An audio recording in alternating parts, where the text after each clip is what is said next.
I'm joined on the Crispin Flintoff show by Vanessa Beeley, journalist based in Lebanon. How are you doing, Vanessa? I'm good, thank you. Fine. You look a bit safer than you were when I spoke to you last, when you were leaving. We just left Syria. You look quite comfortable Yeah, there. yeah, I'm a bit more relaxed now. I have a home, I have my dogs back. I'm a bit more with it, let's say, a bit more settled than I Yeah, I was when I noticed spoke to you. when I interviewed you before, people seem to be a bit more worried about your dogs than anything else.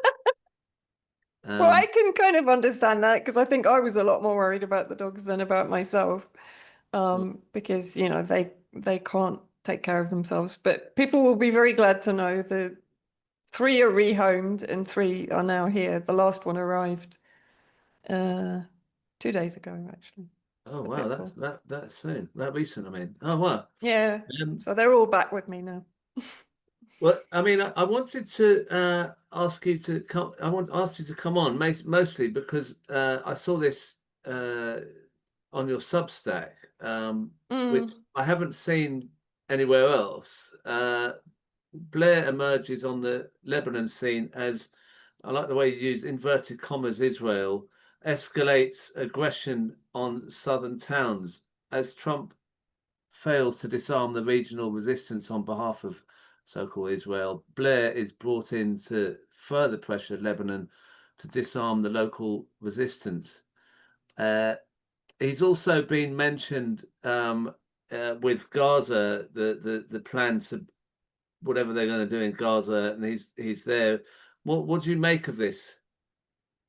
Well, Blair is making his comeback, having put his protege into power, Keir Starmer, who of course is nothing more than a glove puppet for Blair and Blair policy in the region in particular. We've seen Blair now linked to the development of the so-called free trade zone in Gaza, which we know is a plan that has been in the making for decades, actually, to eradicate the Palestinian population, to facilitate Gaza becoming this so-called free trade zone with much smaller kind of concentration camp areas where they can keep the Palestinians for slave labor. I'm interpreting the plan, obviously, but this is clearly what they're heading towards. And then for Gaza to be a very important link, particularly with its gas reserves off the Gazan coast, in the India-Middle East economic corridor. And the fact that Blair has been involved in that plan is no surprise to those that have watched his career from being the war criminal involved in the decimation of Iraq, also, of course, in former Yugoslavia, which was largely the blueprint for what rolled out in this region.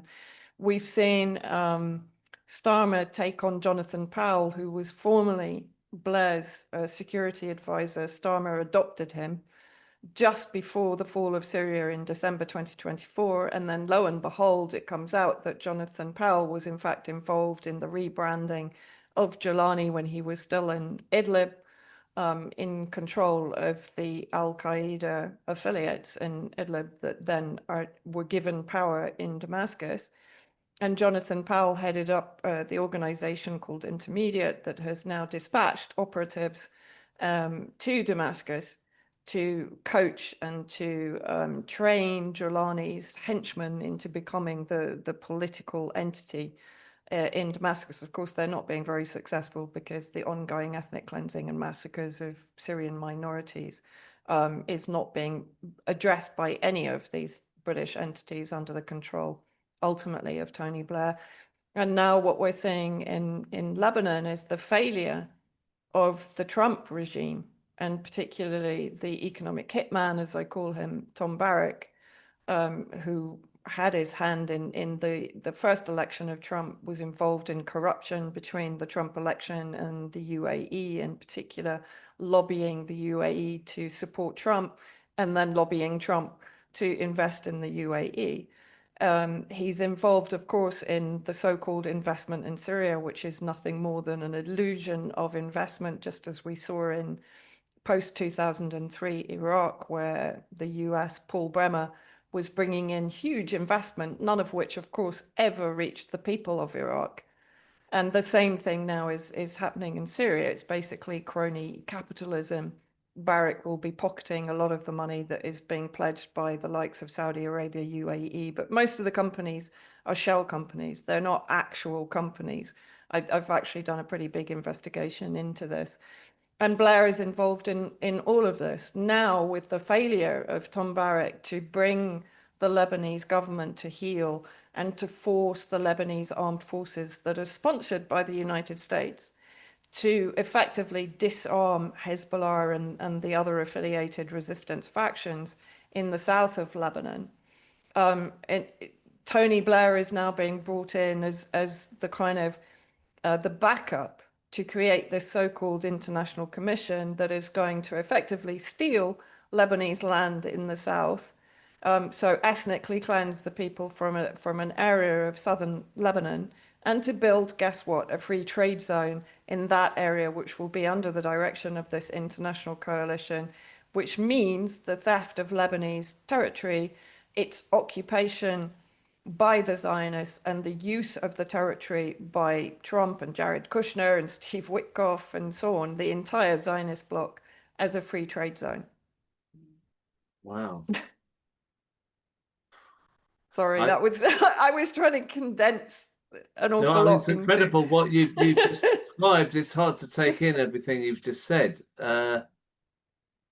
It just makes me think Tony Benn is Tony Benn. It just makes me think Tony Blair is some sort of smiling, I can help you out of this intermediary who's brought in after the kind of violence of other people, like a kind of good cop, bad cop. He's like the good guy. He'll sort you out. You know, when it's really bad, Tony Blair comes in as this rescue person. Is that sort of what's happening with It's Gaza, with kind of Lebanon? what's happening, yes, but I think you also have to remember that everything that's happening in the region goes back to this collusion between the UK and the US. The British created the Zionist entity, the US adopted it. The British created Saudi Arabia and UAE and released the Saudi Ibn al-Saud Wahhabist doctrine onto other areas, the west and the north of Saudi Arabia, to cleanse them and to basically ensure the supremacy of the Wahhabi doctrine inside Saudi Arabia. And those entities were created in collaboration with the creation of the Zionist entity to provide protection and apologism in the region for the Zionist entity. Then what happened? The US adopted them. Right, and the US is leading the bulk of the defense agreements with the UAE and Saudi Arabia and keeping them afloat from a defense perspective in order that they remain in a protectionist role towards the Zionist entity.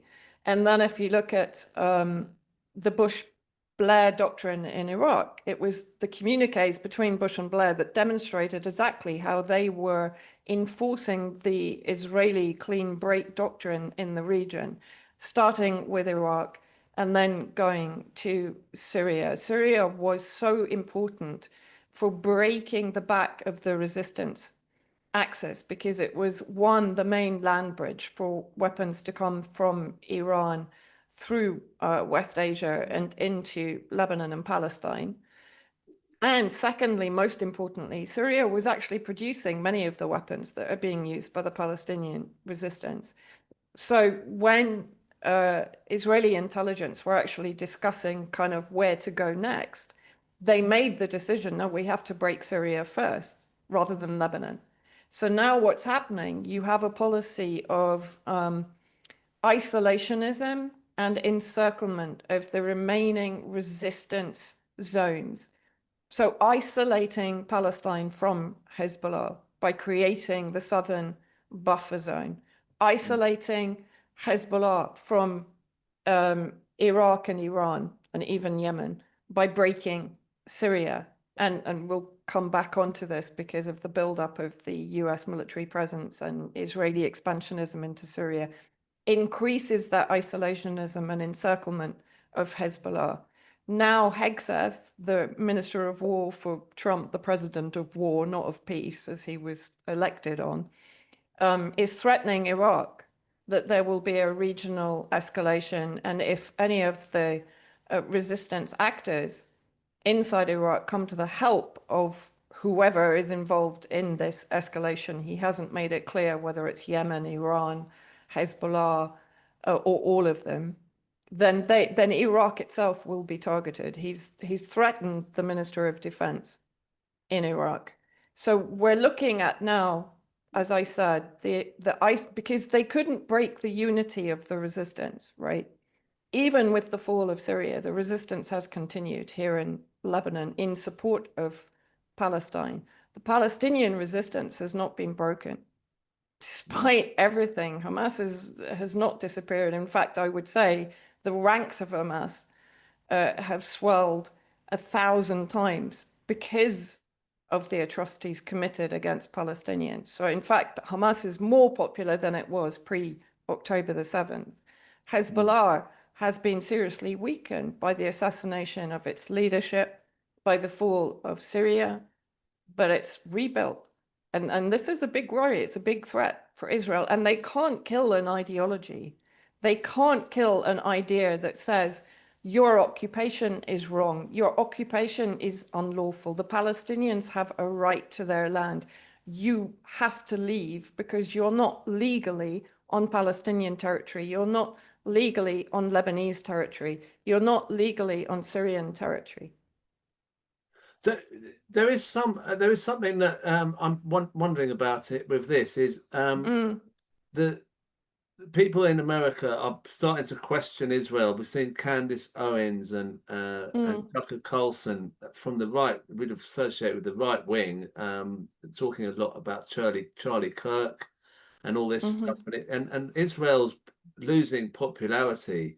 Is it key to the Zionist project that they bring in Blair and Britain? Britain has to play a bigger role, a bit like in Iraq they needed Britain. Do you think that's at all significant that Britain has to give a kind of veneer of internationalism to the whole project that wouldn't be there without it? I mean, because it would really just be the US, wouldn't it?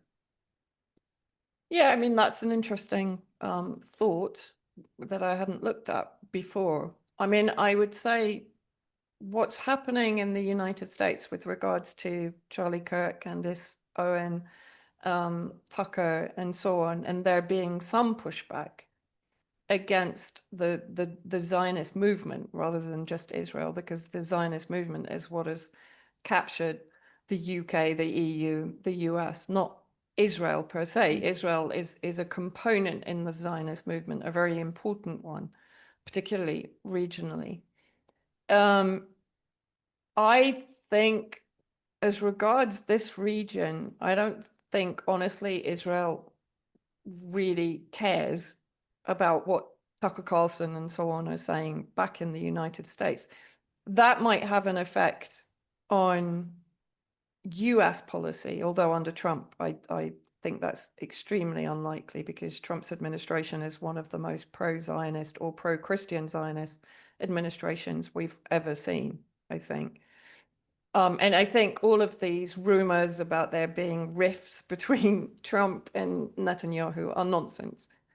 I think they're just, again, like you said, the good cop, bad cop. It gives Trump plausible deniability from whatever atrocities Israel is about to commit. The peace scam, as I call it, for example, there's no ceasefire in Gaza. There's no humanitarian aid being allowed to enter, right? It's still, it's reduced the degree of mass murder, but it's still happening on an hourly, daily basis. It's still happening here in Lebanon, despite an alleged ceasefire that came into effect in November 2024, just before they pivoted to Syria and Damascus fell. I think Israel has violated the ceasefire here more than 600 times, as far as I know. And in the last few days, they've been bombing entire villages in the south under the pretext that they're Hezbollah safe houses. I mean, this sounds so familiar, right? It's exactly what they said in Gaza. Every single home was inhabited by Hamas fighters, and so they were obliterated. The same thing is happening in the south. People are not being allowed to reconstruct. They're bombing reconstruction factories, like, quarries and supply factories for construction in the south. They're bombing bulldozers, they're bombing heavy equipment, they're bombing temporary homes for people wanting to rebuild their houses. They're not allowing residents to come back to their homes in certain areas in southern Lebanon. So it's exactly the same tactics. I think bringing Blair in, I'm not even sure how much credibility that's going to give, because I think he's more hated in the Middle East than Trump is. If you look at his record in Iraq and then posting him as Middle East envoy, people loathe him here. So I'm not really sure. I just think that's that's an indication of the importance of his role in what is going on, and the importance of his what is it, the Tony Blair Global Institute, So do you which has actually been. think? So do you Sorry. actually think? I'm just thinking. Do you actually think Tony Blair is a very significant player? He's not being used. He's actually an agent. No, I think he's pretty significant in this, because if you go back, as I said, it was Blair and Bush that led the war against Iraq, unlawful war against Iraq, that was decided upon long before it actually was initiated, right, post 9/11. It was Bush and Blair that were communicating about giving Syria a chance to come on board, but if it didn't, they would unleash the insurgents against Syria. So Blair was instrumental in what is happening in the region, the breaking down of the region into statelets, like we're seeing in Syria, and actually what was planned for Yemen pre-2015, when there was the pushback by the Ansarullah movement against Saudi Arabia, and the neo-colonialist movement, of course, behind Saudi Arabia, which was the US, Britain, UAE, Israel, etc. Yemen was destined to be broken down into sectarian statelets that would ensure the isolation of Ansarullah within central Yemen, right? So this was always part of the plan. If you go back to the Clean Break Doctrine of 1996, which was effectively written by the CIA, commissioned by Netanyahu back then, the plan is to break the region down, isolate into isolated statelets that will be more open to Zionist influence and Israeli settlement. Exactly what they've done in southern Syria, with Jolani leading the attacks against the Druze in Sweda, to the point where the Druze are actually saying, you know what, it's better to be occupied by Israel than to be slaughtered by the tribal factions and the Takfiris under the control of Jolani. Of course, Israel is directing all of these events inside Syria to enable its occupation of the Druze territory in the south. Wow. The thing that's also happened in the last month is the deprescription of HTS in Oh, this God. country. Now, That's insane. Yeah. what can you say about HTS that makes that decision seem wrong or just insane? Well, it is insane, isn't it? So we're de-prescribing Al-Qaeda, because we have to remember that Jolani was he was originally with ISIS. He then left ISIS and was co-founder, along with his foreign minister and defense minister, of Al-Qaeda in Syria, which was known as Jabhat al-Nusra, Nusra Front in Syria, which was supported by the British, but from a clandestine perspective. Then they rebranded into Hayat Tahrir al-Sham, or HTS. So suddenly they're no longer Al-Qaeda, but they were still a prescribed organization under the Al-Qaeda umbrella in the UK. Now they're suddenly deprescribed, but Hezbollah and Hamas are still prescribed. Palestine Action is still prescribed. What should this tell people? about what the British government is doing. Hamas and Hezbollah are not a threat to UK national security. They're a threat to the Zionist national security.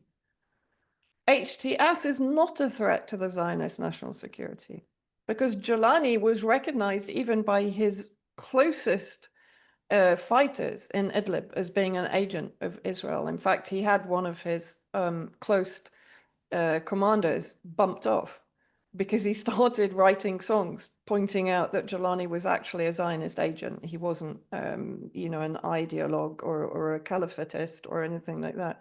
He was assassinated by thugs that were under the control of Jolani. And so the deprescription of HTS, and by the way, the parallel deprescription in the United States, because Jolani is effectively going to meet with Trump in the US on Monday, right? And they're going to be integrated into, I mean, it's so ridiculous. I feel like I'm living in a complete parallel universe sometimes. They're going to be integrated into the anti-ISIS coalition. But hold on a minute, he came from ISIS. So, like, and most of his fighters are ISIS fighters or affiliated with ISIS. So how is this going to work? As someone pointed out, so is Ahmed al-Sharaa, which is his rebranding to enable them to take off the bounty on his head, going to be fighting against Abu Muhammad al-Jolani, who was a member of ISIS? Do you see what I mean? It's crazy. But the most criminal thing is the prescription of a group like Palestine Action. So they're deprescribing Al-Qaeda. So if you support the Takfiri ethnic cleansing of Christians and Alawites and Druze and Sunni moderates in Syria, that's fine. You can go on the streets and wave a Takfiri flag. That's fine under these rules. But if you come out in protest of genocide by the Zionists against Palestinians, you're supporting terrorism. Yeah. Oh, so I mean, I looked at what the government ministers have said about the deprescription, and they say it's to help cooperation on security, migration, and chemical weapons, and sort of taking the chemical weapons away. If they deprescribe, they can have more of an input into getting rid of chemical weapons. But hold on, Syria got rid of its chemical weapons in 2013, unless, of course, now they're saying they didn't, and it was the terrorists that had chemical weapons the whole time. Oh, right. I mean, they just seem, but they seem to make statements on that kind of basis. But why do you think? It's an obvious question, but I have to ask it. Why do you think the Western media have said nothing about this deprescription, and also are not commenting on what's happening in Lebanon at all, or Syria? No, and very much not in Yemen or in Iraq. I mean, they're absolutely stum on most of this. Well, because the Western media, particularly UK media like the BBC, Channel 4, etc., were effectively an extension of British government policy and intelligence agency policy in Syria. So from the very beginning, they supported the Al-Qaeda and affiliated armed groups, many of which, by the way, probably 50 to 60% of the Takfiris under Jolani's control are foreign. So they're not even Syria. And they're being given positions of power in Syria. So they're from Uzbekistan, Tajikistan, Chechnya, they're Uyghurs from the Xinjiang province in China, etc. But they're mostly foreign. And these media outlets, The Guardian, for example, were promoting these armed groups as the moderate rebels, the legitimate opposition to a demonic government that, you know, they criminalized from 2011 onwards as using chemical weapons, etc., etc. And so now, of course, what are they going to do? They're going to support British policy, British government foreign policy towards Syria, which is to deprescribe HTS and to effectively support an Al-Qaeda government, despite the fact that it is still conducting these massacres and daily kidnappings and abductions of women from the Alawite communities and taking them to Idlib as Takfiri brides and raping them, etc. Right? That's still ongoing. But now the media is not reporting on it.